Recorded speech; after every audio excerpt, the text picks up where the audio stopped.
మిత్రులారా, నా లాస్ట్ వీడియోకి మీరిచ్చిన సపోర్ట్కు చాలా ధన్యవాదాలు. మీ ప్రేమ సపోర్ట్ వల్ల నాకు ఇంకా మంచి కథలు చేయాలనే ఉత్సాహం వస్తోంది. కానీ వీడియో చూసిన చాలామంది ఇంకా సబ్స్క్రైబ్ చేయలేదు, లైక్ కూడా చేయలేదు. ఈ కథ మీకు నచ్చితే దయచేసి కింద ఉన్న సబ్స్క్రైబ్ బటన్ను క్లిక్ చేసి పక్కన ఉన్న బెల్ ఐకాన్ మీద ట్యాప్ చేసి నోటిఫికేషన్స్ను ఆల్లో పెట్టండి. అలా చేస్తే నేను చేసే ప్రతి కొత్త వీడియో మీకు వెంటనే వస్తుంది. మీ సపోర్ట్ నాకు చాలా ముఖ్యం. అందరికీ మరోసారి ధన్యవాదాలు. ఇప్పుడు కథను ప్రారంభిద్దాం.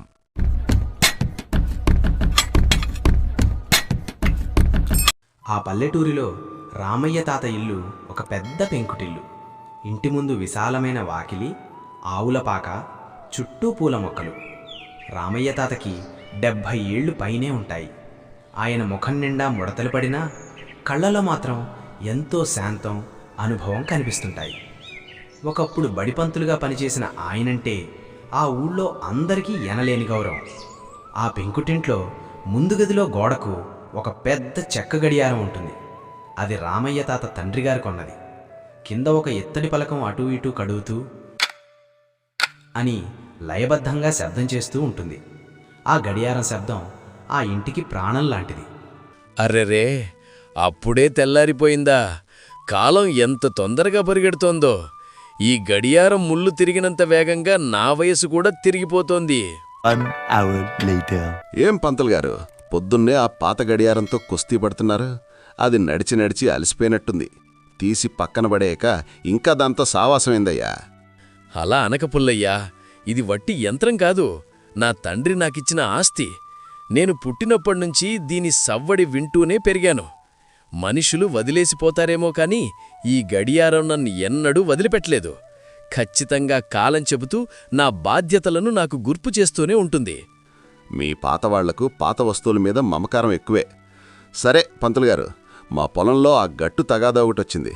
మీరే వచ్చి తీర్చాలి. సరేలే, వస్తాను పద.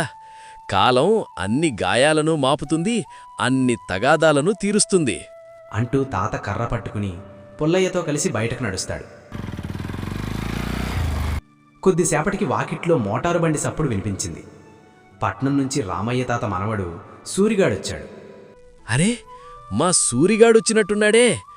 ఒరేయ్ సూరి, వచ్చావట్రా నాయనా? పట్నం పోయినాక ఈ పల్లెటూరు, ఈ ముసలోడు బొత్తిగా యాదికే రాలేదప్పా. రారా, లోపలికి రా. ఏంది తాతా నీ గోల? ఆ మోటారు బండి మీద గుంతల రోడ్లమ్మటి పడి వచ్చి నా నడువు ఇరిగిపోయింది. ముందు దారివ్వు. అయినా ఏంది వసారా? ఇల్లంతా దుమ్ము కొట్టుకుపోయి ఎక్కడ చూసినా పాత వాసన, ఊపిరాడట్లేదు. అదేం మాట్రా మనోడా, పట్నంలో అంతా బండి పొగలు, దుమ్ము కదరా. మన ఊరి గాలి ఎంత సల్లగా ఉంటుందో చూడు. సరేగాని ఎండలో వచ్చావు, లోపలికి నడు. కొండలో తోడుపెట్టిన పెరుగుతో చిలికిన మజ్జిగిస్తా, తాగునాయనా. కడుపులో సల్లగా ఉంటది.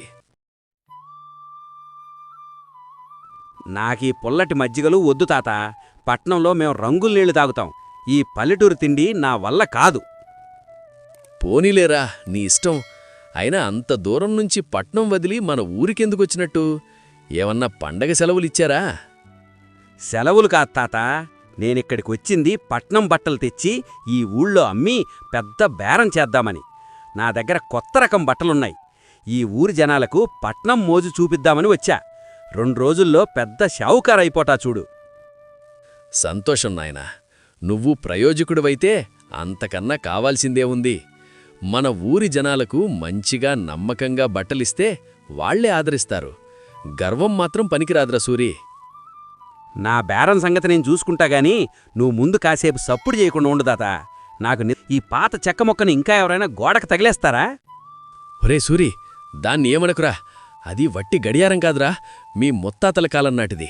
ఈ ఇంటికి పెద్ద దిక్కులాంటిది. అది ఆగిపోకుండా నడిచినంతకాలం మన వంశం చల్లగా ఉంటుందని నా నమ్మకం. దాన్ని ముట్టుకోకు. నీ నమ్మకం తగలయ్యా. ఈ పాత సాదస్తాలు వదిలిపెట్టుదాత. పట్నంలో అందరూ మెరిసే వస్తువులే వాడుతున్నారు. ఈ పాత చెక్క మొక్కను చూస్తే ఊళ్ళో వాళ్ళు నన్ను సెవక చేస్తారు. నేను పట్నం నుంచి ఒక కొత్త గడియారం తెచ్చా. ఇదిగో చూడు ఎట్ట మెరిసిపోతోందో. వద్దురా సూరి, నా మాట విను. ఆ గడియారంతోనే నా ప్రాణం ముడిపడి ఉందిరా. పాత వస్తువని తీసిపారేయకు. అందులో నాన్నగారి జ్ఞాపకాలున్నాయిరా. నువ్వు ఊరుకో తాత, పనికి మాలిన సెంటిమెంట్లు పెట్టుకోమాక. దీనికి కాలం చెల్లిపోయింది. సూరిగాడు పాత గడియారాన్ని కింద పడేస్తాడు. పనికిరాని పాత సామాన్లుండే చీకటి గదిలో ఓ మూలన అనాథలా విసిరేస్తాడు. ఆ క్షణం ఆ ఇంటి ప్రాణం మోగబోయినట్లనిపించింది. ఏ పని చేశావురా మనవడా? ఇంటికి పెద్ద దిక్కులాంటిదాన్ని అటక మీద పడేశావు.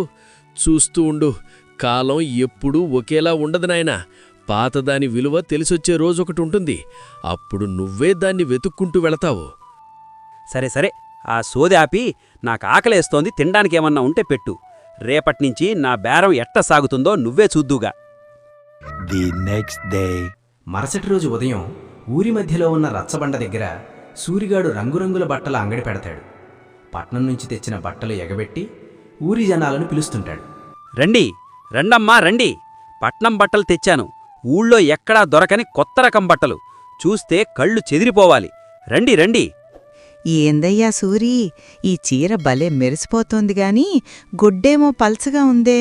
రెండుతుకులకు చినిగిపోయేలుంది. మా పల్లెటూరు పనులకు ఇది ఆగుతుందా? ఎంత దీని ధర? ఆగుతుందా లేదా అని అడగమాకా సీతమ్మట్ట. ఇది పట్నం సోకు. మీకా పత్తి చీరలు కట్టి ఈ కొత్త రకం విలువ తెలీదు. దీని ధర 500 రూపాయలు. ఇష్టమైతే తీసుకో, లేకుంటే లేదు. బేరాలాడమాక. అమ్మో, 500? ఈ పల్సటి గుడ్డకి 500? మా ఊరి మగ్గన్నేతగాడు ఎంతో గట్టిగా ఉండే నూల్చీరను 300కే ఇస్తాడు గదయ్యా. పోనీలే, నువ్వు మా రామయ్య పంతులు గారు మనవడివి కదా అని బోనీ చేద్దామనుకుంటే నీ మాట తీరి ఏమాత్రం బాగలేదు. నాకొద్దు నీ బట్టలు. పోతే పావే, నీకు పట్నం బట్టల విలువేం తెలుసు? ఇంకెవరైనా కొంటార్లే. నా బట్టలకేం తక్కువ. ఒరే సూరి, ఏంది నీ అహంకారం? పట్నం పోయి 4 ముక్కలు నేర్చుకోగానే సరిపోదురా? ఊళ్ళో జనాలతో ఎట్ట మాట్లాడాలో పద్ధతి నేర్చుకో. మీ తాత రామయ్య పంతులు గారిని చూసి నేర్చుకో. ఆయన మాటంటే ఈ ఊళ్ళో అందరికీ ఎంత గౌరవమో తెలుసా? నువ్వు బేరం చేసుకునే తీరు ఇదిగాదు. జనాన్ని కలుపుకుపోవాలి. నువ్వు నాకు నీతులు చెప్పమాక పుల్లయ్యా. నా బేరం ఎట్ట చేసుకోవాలో నాకు తెలుసు. మీకు నా బట్టల విలువ తెలీదు. పట్నంలో అయితే వీటికి ఎగబడి వస్తారు. మీరంతా పాత చింతకాయ పచ్చడి రకాలు. నా దారికి అడ్డం రాకండి. వెళ్ళండి ఇక్కడి నుంచి. సరేలేరా, నీ కర్మ. మీ తాత పరువు తీస్తున్నావు. నీ గర్వం అడిగే రోజొస్తుందిలే, అప్పుడు తెలుస్తుంది నీకు. ఏమయ్యా సూరి, పట్నం నుంచి నా దగ్గర అప్పు చేసి మరీ బట్టలు తెచ్చావు. 1 రోజులు దాటిపోయింది. నా వడ్డీ ఏది, అసలేది? ఊళ్ళో ఒక్కరు కూడా నీ బట్టలు కొనట్లేడని తెలిసింది. నా డబ్బులు నాకు ఈ సాయంత్రం లోపల కట్టకపోతే మీ తాత ఇల్లు జప్తు చేస్తా. జాగ్రత్త. అయ్యా సుబ్బయ్య గారు, దండం పెడతాను. నా బేరమంతా పడిపోయింది. నేను తెచ్చిన బట్టలెవ్వరూ కొనట్లేదు. దయచేసి నాకు ఇంకొన్ని రోజులు గడువివ్వండి. ఎలాగైనా మీ అప్పు తీర్చేస్తాను. గడువులు గిడువులు లేవు. సాయంత్రం కల్లా నా డబ్బు నా చేతిలో పడాలి. లేదంటే ఊళ్ళో రచ్చబండ ముందు మీ తాతను నిలబెట్టి పరువు తీస్తా. అదంతే. అరెరే, ఎంత పని జరిగింది!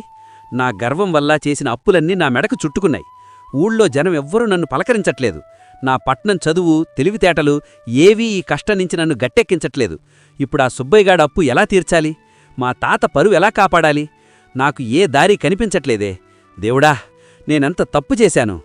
పుల్లయ్య మాటలు పెడచెవును పెట్టిన సూరిగాడి బట్టల అంగడి వైపు ఎవ్వరూ కన్నెత్తి కూడా చూడరు. అలా రోజులు గడుస్తాయి. కొన్ని వారాల తర్వాత సూరిగాడి బట్టల అంగడి వెలవెలబోతూ ఉంటుంది. వాడి చేతిలో చిల్లిగవ్వ లేదు. సాయంత్రం అవుతుంది. తన గర్వం వల్ల వచ్చిన కష్టాన్ని తలుచుకుని సూరిగాడి ఏడుస్తూ వాకిట్లోకొస్తాడు. అప్పుడే ఇంట్లోంచి రామయ్య తాత నెమ్మదిగా బయటకొస్తాడు. మనవడి అవస్థ చూసి ఆ తాత మనసు చలించిపోతుంది. ఏంద్రా సూరి, ఏమొచ్చింది నా మనవడికి కష్టం? మధ్యాహ్నం సుబ్బయ్య వచ్చి అరిచిపోతావడం నేను లోపలనుంచే విన్నాను. ఏమైందిరా నాయనా? తాత, నన్ను క్షమించు తాత. నా గర్వం నా కొంప ముంచింది. పట్నం సోకులు ఊళ్ళో వాళ్ళ కంటగడదామని చూశా. నా మాట తీరుతో ఊరి జనమంతా నాకు దూరమైపోయారు. ఒక్క బట్ట పేలిక కూడా అమ్ముడుపోలేదు. రేపొద్దునకల్లా అప్పు కట్టకపోతే సుబ్బయ్య మన ఇంటిని జప్తు చేస్తానంటున్నాడు. నీ పరువు గంగలో కలిపాను తాత.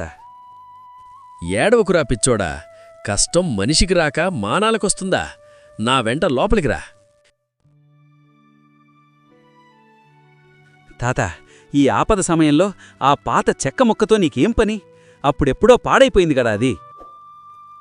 అరే, ఇన్ని రోజులు మూలన పడి ఉన్నా మళ్ళీ ఎంత చక్కగా నడుస్తోంది తాత. చూశావారై, ఈ పాత గడియారం ఆగిపోగానే పనికిరాదని మూలన పడేశావు. కాని దానికి కావాల్సింది కొద్దిగా శ్రద్ధ, కాసింత ఆముదం మాత్రమే. ఇప్పుడు చూడు అది ఎంత చక్కగా నడుస్తోందో. అలాగే నాయనా, పల్లెటూరి జనం పాత పద్ధతులు పనికిరావని నువ్వు తీసిపారేశావు. కానీ వాటిలో ఉన్న గట్టిదనం, నాణ్యత ఆ మెరిసే పట్నం వస్తువుల్లో ఉండవు. నా తప్పు నాకు తెలిసొచ్చింది తాత. కాని ఇప్పుడు ఆ అప్పులు వాడి చేతుల నుంచి ఎలా బయటపడాలి? పిచ్చినాయనా, బేరం అంటే జనాలకి ఏది అవసరమో అది ఇవ్వడం, వాళ్లతో కలుపుగోలుగా ఉండడం. నువ్వు పట్నం గుడ్డలు తెచ్చావు, కాని మన వాళ్లకు పొలాల్లో పనిచేసుకోవడానికి గట్టిగా ఉండే నూలు బట్టలు కావాలి. పైగా నీ మాటలో అహంకారం కనిపించింది. మన పల్లె జనం మమకారానికి బానిసలు, అహంకారానికి గాదు. ఇప్పుడు నేనేం చేయాలి తాత? దారి చూపించు. రేపొద్దున్నే ఆ సుబ్బయ్య దగ్గరికి వెళ్ళు. పంతులుగారి మనవణ్ణని నా మాట మీద నమ్మకం ఉంచండి, రామయ్య పంతులుగారి మాటే నా పూచి అని చెప్పు. ఓ వారం గడువడుగు, ఆయన కాదనడు. ఆ తర్వాత నీ దగ్గర ఉన్న ఆ పల్సటి బట్టలను పక్క ఊరి సంతలో పట్నం వాళ్లకు అమ్మేయి. ఆ వచ్చిన డబ్బుతో మన సీతమ్మత్త దగ్గరికి వెళ్ళి తల వంచి దండం పెట్టు. అత్తా, కుర్రాణ్ణి తెలియక అహంకారంతో మాట్లాడాను అని చెప్పు. మన మగ్గం వాళ్ల దగ్గర గట్టి నూలు సీరలు కొని తక్కువ లాభానికే మన ఊళ్ళో అమ్ము. 2 పూటలా నవ్వుతూ పలకరిస్తే చాలు, జనాలే నీ కొట్టు వెతుక్కుంటూ వస్తారు. ఎంత మాట చెప్పావు తాత. పెద్దల వాళ్ల మాటంటే ఇంటికి పెద్ద దిక్కులాంటిదని ఇప్పుడు అర్థమైంది. రేపటినుంచి నువ్వు చెప్పినట్టే నడుచుకుంటాను. తాతయ్య మాటలతో కళ్ళు తెరుచుకున్న సూరిగాడు మరుసటి రోజు ఉదయం ముందుగా అప్పుల సుబ్బయ్య దగ్గరికి వెళ్తాడు. సుబ్బయ్య గారు, నిన్న గర్వంతో నోరు జారాను. నన్ను క్షమించండి. మా తాత రామయ్య పంతులుగారి మాటగా చెబుతున్నాను. నాకొక వారం గడువివ్వండి. మీ పైసా పొల్లుపోకుండా వడ్డీతో సహా కట్టేస్తాను. ఇది మా తాత మీద ఒట్టు. మీ తాత రామయ్య పంతులు గారు ఈ ఊరికి పెద్ద దిక్కు. ఆయన మాటంటే నాకు గుడిలో దేవుడి మాటతో సమానం. ఆయన పూచి అన్నావు కాబట్టి వారం రోజులాగుతాను. వెళ్ళు. అత్త, నిన్న కుర్రతనం కొద్దీ పట్నం గాలి తగిలి నోరు పారేసుకున్నాను. నా తప్పు తెలుసుకున్నాను. ఈ పల్లెటూరి మట్టిలో ఉన్న అభిమానం ఆ పట్నం వీధుల్లో లేదత్తా. ఇదిగో, నీకోసం మన మగ్గం మీద నేసిన గట్టి నూలు చీర తెచ్చాను. నా తప్పు క్షమించి ఈ చీర తీసుకో అత్తా. అరెరే, పంతులుగారు మనవుడివి, నువ్వు నా కాళ్ళు పట్టుకోవడమేందిరా నాయనా? తప్పు తెలుసుకున్నావు, అంతే చాలు. నీ తీరు మారినందుకు నాకెంతో సంతోషంగా ఉంది. రేపొద్దున్నే నీ అంగడికొచ్చి నేనే అందరి చేత బట్టలు కొనిపిస్తాను. నువ్వు ధైర్యంగా ఉండు. ఆ తర్వాత సంతోషంగా పక్క ఊరి సంతకు వెళ్ళి తన దగ్గర ఉన్న బట్టలు అమ్మేసి పల్లెటూరు జనాలకు సరిపోయే గట్టి నూలు బట్టలు, మగ్గం చీరలు కొనుక్కుని వస్తాడు. రండమ్మా, రండి. పట్నం బట్టలు తెచ్చాను. ఊళ్ళో ఎక్కడా దొరకని కొత్త రకం బట్టలు. చూస్తే కళ్ళు చెదిరిపోవాలి. రండి రండి. ఏంద్రా సూరి, ఇవాళ భలే మార్పొచ్చింది నీలో. బట్టలు కూడా మన ఊరికి తగ్గట్టే బేషుగ్గా ఉన్నాయి. పలకరింపు కూడా ముచ్చటగా ఉంది. అంతా మా తాతల చలవే పుల్లయ్యమావా. ఆయన చూపిన దారిలో నడుస్తున్నాను. ఈ గుడ్డలు 10 కాలాలు పాటు మండికి వస్తాయి. తీసుకోమావా. ఊరి మధ్యలో రచ్చబండ. ఈసారి సూరిగాడి అంగడి జనంతో కలకళ్లాడుతూ ఉంటుంది. వారం తిరిగేసరికి సూరిగాడి బేరం 3 పువ్వులు 6 కాయలుగా సాగుతుంది. చేతి నిండా లాభాలు వస్తాయి. అప్పుల సుబ్బయ్య డబ్బులు వడ్డీతో సహా కట్టేస్తాడు. తాత, నా అప్పు తీరిపోయింది. ఊళ్ళో అందరూ నన్ను సొంత బిడ్డలా ఆదరిస్తున్నారు. నా బేరం ఎంతో బాగవుతోంది. ఇదంతా నువ్వు చెప్పిన ఒకే ఒక్క మాట వల్ల జరిగింది తాత. ఇందులో నా గొప్పే ఉందిరా నాయనా. నీ కష్టం ఊరి జనాల దయ. కాదు తాత, ఆ రోజు నేను అటక మీద పక్కన పడేసిన ఆ పాత గడియారంలాగే ముసలివాళ్ల మాటలు పనికిరావని కొట్టిపారేశాను. కాని ఆ పాత గడియారంలో ఉన్న నాణ్యత ఏ ఆడంబరం లేని ఆ పాతకాలపు వస్తువుల్లోనే ఉందని నాకు అర్థమైంది. అలాగే పెద్దల అనుభవంలో ఉన్న వెలుగు పట్నం చదువుల్లో లేదని నాకు తెలిసొచ్చింది తాత. ఇక ఏ పని మొదలుపెట్టినా నువ్వు చెప్పిన మాట అడిగే అడుగు ముందుకు వేస్తాను. రామయ్య తాత ఆనందంగా నవ్వుతాడు. గోడ మీద ఉన్న పాత గడియారం అప్పుడే సరిగ్గా 5 గంటలు కొడుతూ గంభీరంగా మోగుతుంది. పల్లెటూరి సాయంత్రం వెలుగు ఆ తాత మనవల మీద పడుతూ కథ సుఖాంతమవుతుంది. వయస్సు పైబడిన పెద్దల శరీరం ముసలిది కావచ్చు, కానీ వారి అనుభవం ఎప్పటికీ చెక్కు చెదరదు. ఇంట్లో పాత గడియారం ఖచ్చితంగా కాలం చెప్పినట్లే పెద్దల అనుభవం, వారి సలహాలు మన జీవితానికి ఎప్పుడూ సరైన దారి చూపే పెద్ద దిక్కులాంటివి. సామ్రాజ్యం. దానికి చక్రవర్తి విక్రమదేవుడు. ఆయన దగ్గర లేని సంపద లేదు. ఆయన ఆజ్ఞను జవదాటే సామంతులు లేరు. ఆయన శయ్య బంగారం, ఆయన తినే పాత్రలు వెండి. కాని ఆయన మనసు మాత్రం నిత్యం అశాంతి అనే అగ్నిలో మండుతూనే ఉండేది. ఏది సుఖం? ఎక్కడుంది శాంతి? ఈ పట్టుపరుపులు ముళ్ళులా గుచ్చుకుంటున్నాయి. ఈ కిరీటం బరువు నా తలను కాదు, నా మనసును కిందకు లాగుతోంది. ప్రపంచం నన్ను చూసి అసూయపడుతోంది. కాని నేను ప్రతి రాత్రి నిద్ర కోసం బిచ్చగాడిలా అడుక్కుంటున్నాను. నా ఖజానాలోని వజ్రాలు నా కన్నీళ్లను ఆపలేకపోతున్నాయి. ఎందుకు ఈ శూన్యతెందుకుడు? రాజు తన అశాంతిని పోగొట్టుకోవడానికి ఎందరో పండితులను పిలిచాడు, ఎన్నో యగాలు చేశాడు, వినోదాలు ఏర్పాటు చేశాడు. కాని అవేవీ క్షణికానందాన్ని ఇచ్చాయే తప్ప శాశ్వత శాంతిని ఇవ్వలేకపోయాయి. ఒకరోజు రాత్రి నిద్రపట్టక రాజు మారువేషంలో నగర పొలిమేరల్లోకి వెళ్లాడు. అక్కడ చెత్తా చెదారం మధ్య ఒక చెట్టు కింద ఆనందయోగి బిగ్గరగా నవ్వుతూ కనిపించాడు. ఓహో చందమామ, ఈరోజు భలే అందంగా ఉన్నావురా. నా చిరిగిన చొక్కాలోంచి చూస్తే ఇంకా అందంగా కనిపిస్తున్నావు. ఎవరయ్యా నువ్వు? ఈ అర్ధరాత్రి పూట ఈ మురికిలో ఉండి కూడా అంత ఆనందంగా ఎలా నవ్వగలుగుతున్నావు? నీకు మతిస్థిమితం లేదా? నాకు మతిపోయింది నిజమే బాటసారి. అందుకే నేను ఆనందంగా ఉన్నాను. మరి నువ్వు ఒంటినిండా విలువైన బట్టలు వేసుకున్నావు, కాని నీ ముఖం చూస్తే శ్మశానంలా ఉంది. నీకున్న జబ్బు పేరేంటి నాయనా? అధికారమనే జబ్బా? నన్ను సామాన్యుడనుకున్నావా? నేను ఈ దేశపు చక్రవర్తిని. నా దగ్గర ప్రపంచంలోని సకల సుఖాలు ఉన్నాయి. సుఖాలున్నాయి సరే, మరి సంతోషం ఉందా రాజా? ఉంటే ఈ అర్ధరాత్రి పూట నాలాంటి పిచ్చివాడి దగ్గరకు ఎందుకొచ్చావు? నిజమే యోగి, నేను ఓడిపోయాను. నా దగ్గర అన్నీ ఉన్నా ఏమీ లేనివాణ్ణి. నీ దగ్గర ఏమీ లేకపోయినా అన్నీ ఉన్నవాడిలా కనిపిస్తున్నావు. నీ రహస్యమేమిటి? రాజా, నీకొక కథ చెప్పనా? శ్రద్ధగా విను. ఒకానొకప్పుడు ఒక యువకుడుండేవాడు. అతనికి దిగంతాన్ని అంటే ఆకాశం భూమి కలిసే చోటుని తాకాలనే కోరిక పుట్టింది. అక్కడికి వెళితే అద్భుతమైన నిధి దొరుకుతుందని ఎవరో చెప్పారు. అతను పరిగెత్తడం మొదలుపెట్టాడు. దారిలో ఎన్నో అందమైన పూలవనాలొచ్చాయి, పక్షులు పలకరించాయి, నదులు దాహం తీర్చడానికి పిలిచాయి. కాని అతను ఆగలేదు. నాకు టైం లేదు, నేను దిగంతాన్ని చేరాలి అంటూ పరిగెత్తాడు. సంవత్సరాలు గడిచాయి. అతను ముసలివాడయ్యాడు. కాని దిగంతం ఇంకా అంతే దూరంలో ఉంది. అతను ఎంత ముందుకు వెళ్తే అది అంత ముందుకు జరుగుతోంది. చివరికి అతను అలసిపోయి కుప్పకూలిపోయాడు. చనిపోయే ముందు అతను గ్రహించిందేంటంటే అతను చేరాల్సిన గమ్యమంటూ ఏదీ లేదు. అసలైన ఆనందం అతను దాటుకుని వచ్చిన ఆ పూలవనాల్లో, ఆ నదుల్లో ఉంది. అతను భవిష్యత్తు అనే భ్రమ కోసం వర్తమానమనే సంపదను కోల్పోయాడు. విక్రమదేవా, నువ్వు కూడా ఆ యువకుడిలాగే పరిగెడుతున్నావు. ఇంకా ఏదో సాధించాలి, ఇంకా ఏదో ఆక్రమించాలి అనే దాహం నిన్ను దహించివేస్తోంది. నీ సమస్య ఏంటో తెలుసా? నువ్వు ఉండడం మరిచిపోయి కావడం కోసం పాకులాడుతున్నావు. నా రహస్యం ఇదే రాజా. నాకు రేపటి గురించి చింతలేదు, నిన్నటి గురించి బాధలేదు.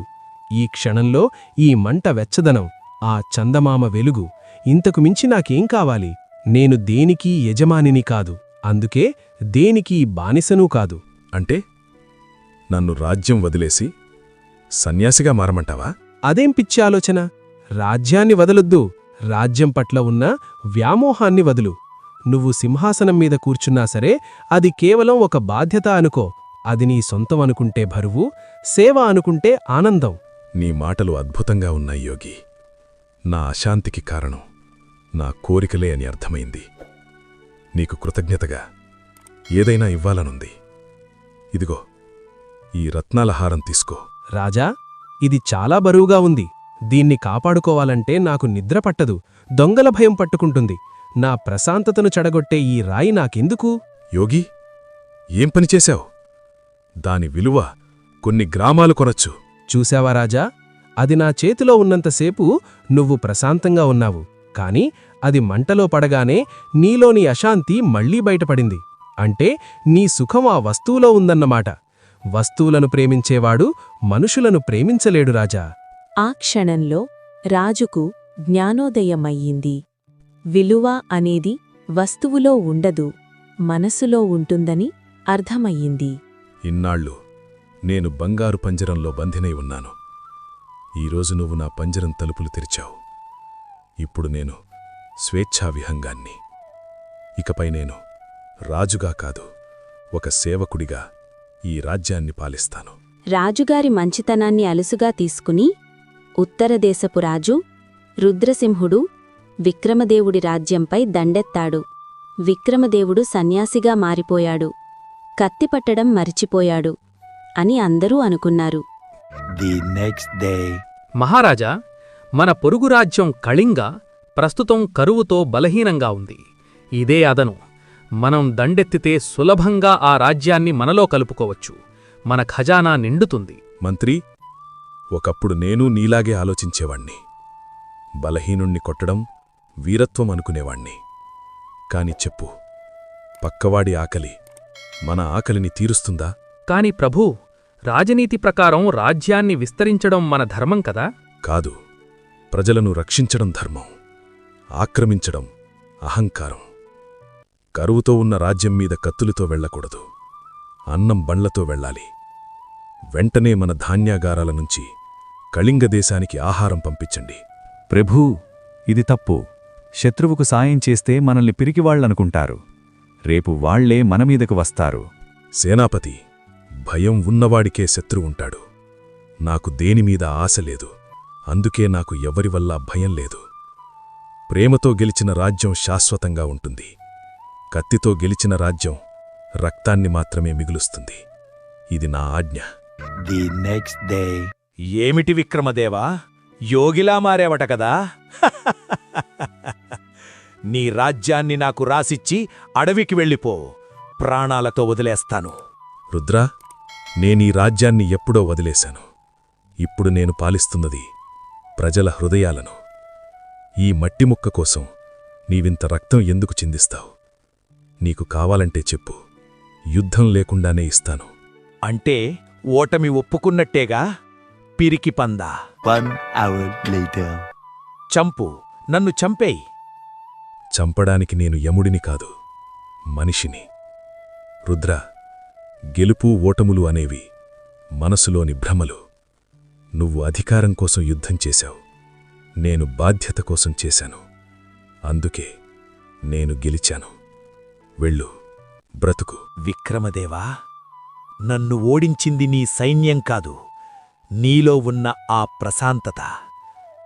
నువ్వు మనిషివి కాదు, మహాత్ముడివి. స్వామి, ఎక్కడున్నారు? మీరు నా జీవితాన్ని మార్చారు. మీకు కృతజ్ఞత చెప్పాలని వచ్చాను. రాజా, గురువెప్పుడూ బయట ఉండడు. నీ లోపల వెలిగిన దీపమే గురువు. ఆ రోజు నీ హారాన్ని మంటలో వేసినప్పుడే నీలోని అజ్ఞానం కాలిపోయింది. ఇప్పుడు నువ్వే ఒక యోగివి. నీ ప్రయాణం పూర్తయింది.